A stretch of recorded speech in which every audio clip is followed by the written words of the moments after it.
Evo jedna čestitka ide našoj princezi Viktoriji koja danas puni 5 godina. Sretan rođendan, da si živa i zdrava 100 godina, to ti želi od srca tvoja tetka Verica. I naravno od mene, od Oki Angela, ide jedna pesmica našoj princezi. Sretan rođendan, da si živa i zdrava 105, pa opet od mene. Evo jedna pesmica. Rodila se mala lepotica, tatina je ona, duša jedina, biće ona meni najlepša.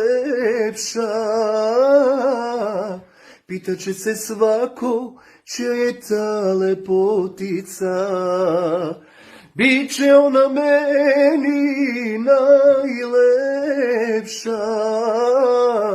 Pitaće se svako, čija je Viktorija lepotica.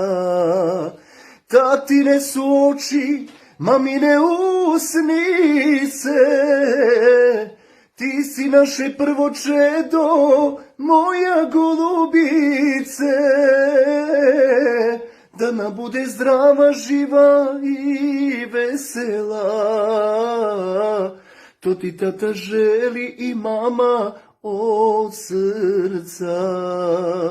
Da nam budeš zdrava, živa i vesela, to ti tata želi i mama